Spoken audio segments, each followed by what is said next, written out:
काल अर्थसंकल्प जाहीर झाला, त्याच्यावरती मला जे काय बोलायचं ते मी बोललोय. मोदी गॅरंटीबद्दल सुद्धा बोललोय, ऐकलं ना तुम्ही. मोदीजी आपले पंतप्रधान, गेल्या 2 वेळेला आपणही त्यांच्या प्रचारासाठी होतोच. असं काही नाही की ते एकट्याच्या जीवावरती पंतप्रधान झाले. शिवसेना तुमच्या अडचणीच्या काळामध्ये जर शिवसेना प्रमुख तुमच्या सोबत उभे राहिले नसते, पाठी उभे राहिले नसते, तर वाजपेयीजी तुमचं काय करत होते हे लक्षात ठेवा जरा. हे शिवसेना प्रमुखांचं, शिवसेनेचं ऋण हे विसरू नका. पण मोठं सांगतात की मेरी गॅरंटी आहे, मोदी गॅरंटी आहे. मोदी गॅरंटी म्हणजे कोणती गॅरंटी? कि भ्रष्टाचार करा, भाजपात या, आपको कुछ नहीं होगा, मेरी मोदी गॅरंटी है. ज्यांच्यावरती भ्रष्टाचाराचे आरोप करून त्यांना तुम्ही घाबरवलं, ईडी सोडली, सीबीआय सोडलं, इन्कम टॅक्स सोडलं.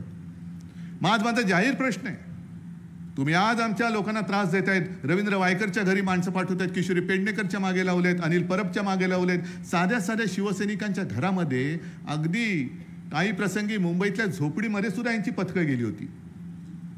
मग ज्यांच्यावरती तुम्ही आरोप केले होते, तुमचेच ते तोतले, त्यांनी आरोप केले होते, आणि ते तुमच्या पक्षात आल्यानंतर किती जणांच्या चौकशा सुरू आहेत. जसं वायकरना ईडी ऑफिसमध्ये बोलवत आहे, रोहित पवारला बोलवत आहे, संजय राऊतच्या भावाला बोलवलं, किशोर पेडणेकरांना बोलवत आहेत. तसं तुमच्यावरती ज्यांनी आरोप केले होते आणि ज्यांच्या घरी अगदी तुमचे सीमा सुरक्षा दलातले जवान घेऊन तुम्ही धाडी टाकल्या होत्या, आता त्यांनीच एका इंटरव्ह्यूमध्ये सांगितलं की ज्यांनी धाड टाकली होती तेच आता माझे रक्षक म्हणून माझ्या समोर, माझ्या भोवती असतात. ही मोदी गॅरंटी? हा कोणता प्रकार आहे? भ्रष्टाचार मी निर्मूलन करणार. भ्रष्टाचार म्हणजे जेवढे भ्रष्टाचारी आहेत ते भाजपात घेत आहेत. बघा झाले की नाही भारत स्वच्छ, सगळे पक्ष भ्रष्टाचार मुक्त झाले. कारण जेवढे भ्रष्ट तुमच्या पक्षात होते ती मी माझ्याकडे घेतले.